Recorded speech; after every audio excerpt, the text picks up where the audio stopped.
WGAL News 8 begins with breaking news. Welcome to the second half hour of WGAL News 8 at noon. A break in a 51-year-old cold case in Lebanon County. And we're going to take you live to a news conference that's being held about the center of this mystery. Take a couple questions, open it up to the floor. But please keep in mind that this is an active and ongoing investigation, so some details might not be able to be divulged at this time. The investigation began on October 10th, 1973, when two Lebanon County game wardens discovered the deceased body of a young female in a wooded area off of Moonshine Road near Ridge and Tomstown Road, Union Township, Lebanon County, Pennsylvania. The young female's remains, which were decomposed, were concealed under a plastic tarp and various brush. The deceased was described as a white female, long brown and or blonde in color hair, approximately 5'3" to 5'6" in height, and a thin to average build. The manner of her death was ruled undetermined. Over the years, investigators attempted to identify this young female through various efforts. Some of these efforts included developing two busts of what the young female could have looked like. One bust was completed through forensic analysis, and the other bust was a three-dimension representation with the help of the National Center for Missing and Exploited Children. In May of 2016, with the assistance of the National Center of Missing and Exploited Children, the young female was exhumed from Mount Lebanon Cemetery here in Lebanon County in hopes of locating some other form of evidence that would help determine her identity. Dr. Rick Snow, a forensic anthropologist with the National Center for Missing and Exploited Children, assisted with carefully removing the remains of the young female from the coffin. The remains were then transported to Lehigh Valley Hospital, where they were further examined. With the assistance from Estrella Labs and the Pennsylvania State Police Bureau of Criminal Investigation, a positive identification was made in October of 2024. As a result of their efforts, this young female will no longer be known as Jane Doe. She will be known by her given name, Ruth Elizabeth Brenneman. Ruth Brenneman was a 14-year-old female from York County, Pennsylvania, which is approximately 47 miles from where she was found. Ruth was last seen in the beginning of the 1973 school year after she left for school and never returned home. Ruth Brenneman was a young female just shy of her 15th birthday and known for her long blonde hair. We continue to investigate the circumstances surrounding Ruth Brenneman's discovery. We ask anyone who knew or who has information about Ruth Brenneman to contact the Pennsylvania State Police Jonestown Station at 717-865-5067. Information can also be submitted through Pennsylvania State Police TIPS, telephone number 1-800-472-8477, or via email, psptipsemail@gmail.com. These tips can be anonymous if so desired. Now, the family of Ruth Brenneman has prepared a statement. They asked that we read it for them. So this is what they said. The family wishes to extend our gratitude to Trooper Keck and the others on the Pennsylvania State Police team who worked diligently to identify Ruthie. Their work has provided us with some closure on questions that have lingered for the past 51 years. Now at this time, we will open up to some questions that you may have. However, like I said earlier, please keep in mind this is an ongoing and active investigation, so some details may not be able to give in at this time. Yes, ma'am. What was the key to making the connection? Genealogy, and that was gathered as a result of the exhumation. Yes, ma'am. Are there any persons of interest for this death of this child? It's ongoing, so I don't want to divulge too much information. So, but do you know if it's a homicide or anything? Can we have that? That's still pending through the coroner's office. Yes, ma'am. Can you say at this point that the death is suspicious? It was an equivocal death, meaning there was some level of suspicion to it, given the fact that, you know, she was found underneath a tarp and some brush. So, yeah. Can you give us some idea if this, like what lengths it took to connect with family members to make this match?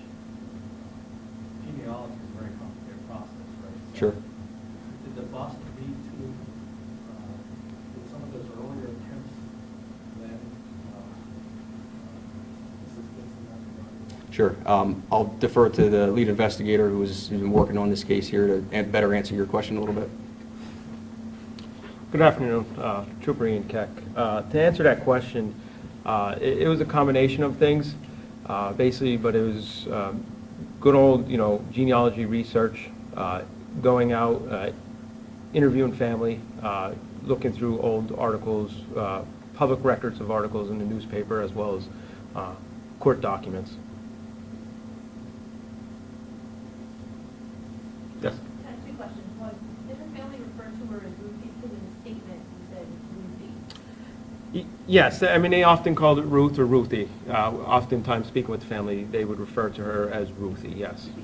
And was she known to be missing? Were police aware that this 14-year-old had disappeared during the school year in 1973? Part of the investigation is that's what we're looking into. We're still trying to, you know, obviously, we're talking 51 years later. We're still trying to look through records and determine that. Are you able to tell us where in York County she was from, or in York City? In York County. Did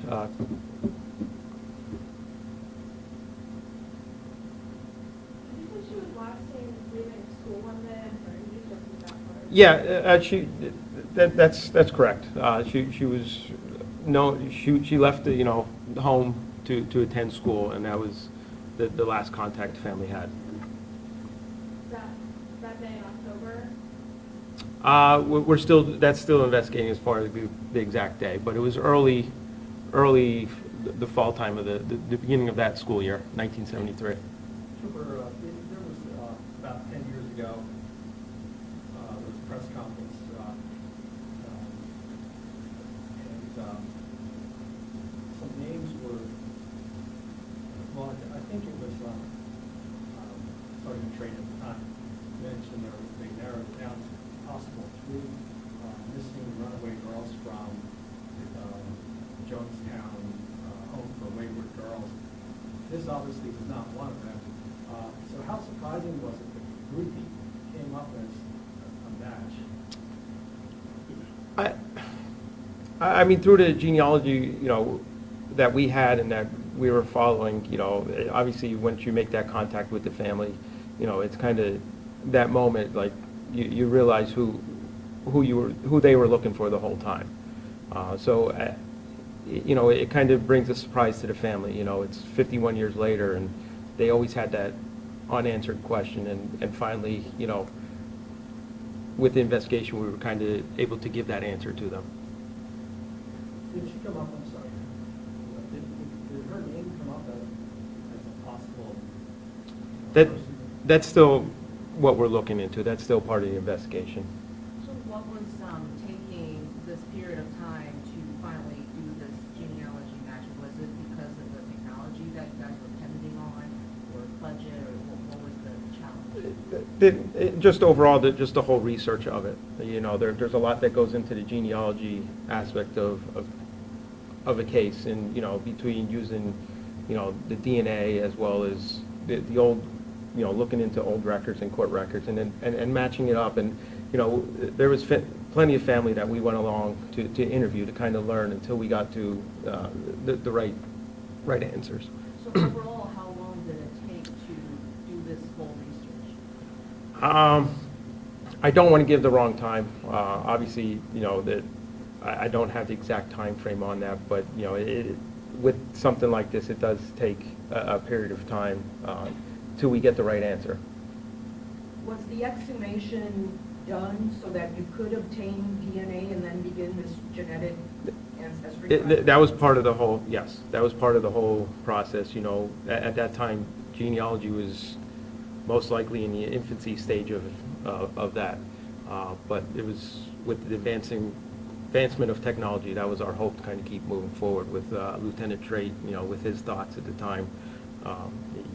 That was the whole purpose. And what, in terms of Ruthie's family, who is left? His siblings or? Again, I don't want to get too much into the family aspect of it, but she does still have family that are, that were able to assist with this and provide us the necessary information and that we needed to positively identify her. So, to clarify, do you know if Ruth made it to school that day, or the last time she was seen or heard from was when she left school? And did she walk to school, or did she ride a bus? Again, that, as far as how she got to and from school, is something that we're still looking into. And as far as whether she made it to school or not, again, that's something we're going to continue looking into. Hopefully with today, people will step forward and kind of continue to provide us information.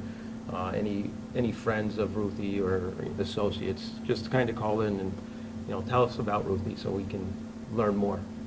And you guys aren't releasing what district or school she went to? No.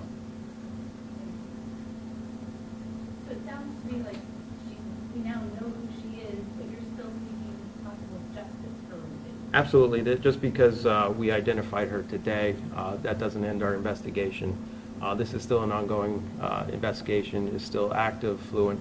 We're going to do our best and put our best foot forward here to, come to a conclusion. Can you at this point reveal, or if you know anything that is it connected to anything else, or this is just by itself and on its own case? At this point, we're investigating it as its own.